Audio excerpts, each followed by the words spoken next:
It looks like harmless stretching, but it's actually a prayer, not to Jesus, but to a sun god. So if you're a Christian doing yoga, you need to know what's behind these poses.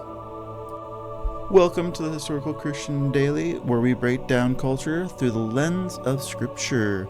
Yeah. I'm your host, Tony, and today we're taking a look at yoga. Yoga, it's prayer. Each pose is a prayer to a certain deity. It's not Christian. If you're Hindu, then great, keep at it. But if you're Christian, you might want to know what's behind these poses, right? It's not what you think. It's not just movement. It's not just stretching. We're going to get to, I should say, what stretching we can do as Christians.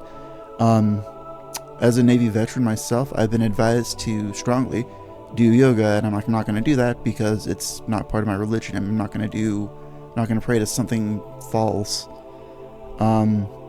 Of course, we're going to include scripture. Of course, God is behind today's motive. Without further ado, let's see what's up with these poses. Alright, so we have the Sun Salutation, Surya Namaskar, a series of poses done at sunrise, worships the sun god Surya, literally a moving prayer to the sun deity. Let's be honest, we all do something similar, just our hands aren't necessarily closed together, and maybe we're not in yoga pants. I'm in my pajamas, which isn't yoga, but yeah.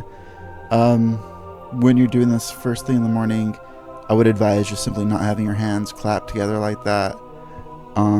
Make it a quick, brief stretch, before you even get out of bed, say a prayer. That's what I always do anyways. Without further ado, let's check out the tree pose, shall we? Alright, so we are at the tree pose, Vrikshasana, rooted in balance and connection to the earth. I completely suck at this one. Fun fact, it's not advised that you do this laying down, even though it's so much easier, but obviously the purpose of it is for core strength, which is where majority of your balance does come from. This honors Brahman, the universal divine force in Hinduism. The pose is symbolic of spiritual growth towards enlightenment. So yeah, this one, so that's another prayer. All these are going to be prayers, but this one, it's definitely challenging for me. Now the next one, the Cobra pose, is something that I do regularly for my pics. So let's check that out. Okay, so looking at the Cobra pose, Bhujangasana imitates the cobra, which in Hinduism is associated with Kundalini energy, a spiritual serpent force meant to awaken their inner divinity or God within. I have to admit, I do this one regularly because I don't have a dip machine. I have my dumbbells under me, and I kind of do modified push-ups like that at an angle so I can target the lower pectoralis. I also use this pose for doing triceps as well. Once again, I need that machine, but kind of committed to my free weights. So yeah, I guess an alternative for me, it's just gonna have to be decline bench, try and target the lower pecs that way. As for triceps, just lay on the bench flat, keep the dumbbells in line with the arms, and just do straight presses that way. So moving on to warrior pose. Let's check this one out. Okay, so the warrior pose, Virabhadrasana, named after the Hindu deity Virabhadra,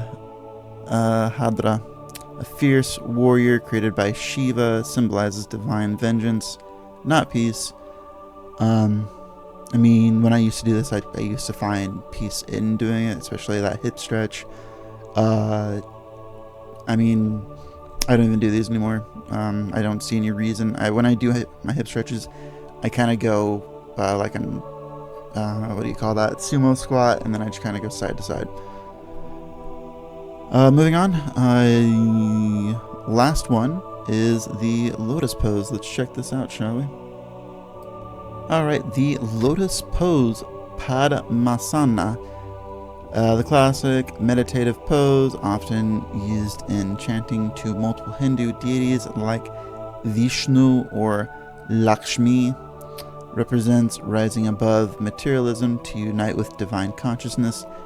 This is the one we kind of all do at work when we're trying to not get fired or not commit a crime. I haven't done this pose in forever.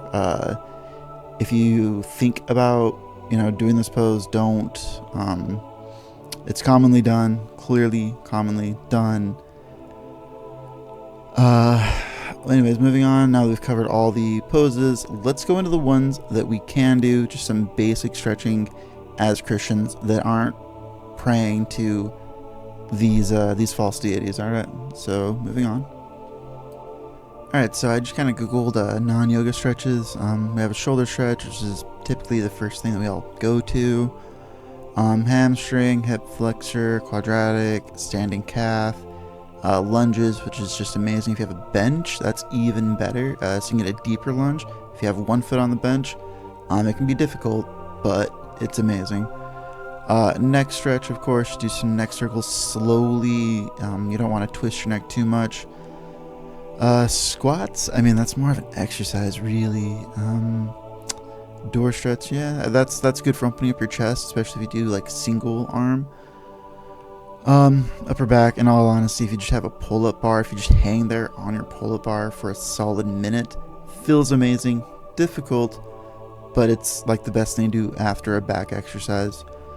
Cat cow, another pretty popular one. Knee to chest, that one's also really good. You definitely do that in physical therapy. I don't know why kneeling quads there again, that's kind of weird. Leg swings, don't let pets or cats or your spouse be around if you're doing that. Speaking from experience, piriformis, I don't even know what that word is. Yeah, that one looks pretty good. I've done that one before. It's just on the ground stretching, seated figure 4. That one's also really, really, really good. Side stretch looks kind of like the warrior, so maybe be wary of that one. And we come to the cow again, really good stretch.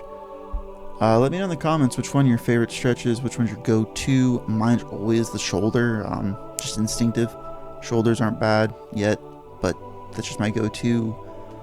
Let me know what yours is. Let me know if there's one missing from here that you do regularly, religiously, you could say.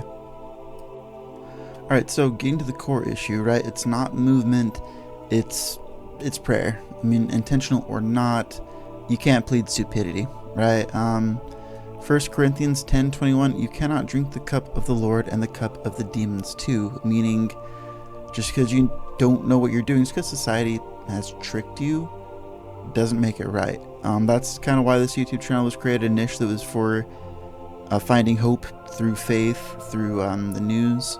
But I don't know, I don't see that happening very long. I do see a lot of Christians being tricked, like with yoga just being the first one I thought of. Tomorrow I'm probably going to review a strong movie that I watched recently in regards to Christianity. I can't think of the name of it right now, but I'm definitely showing that one tomorrow, so come back for that.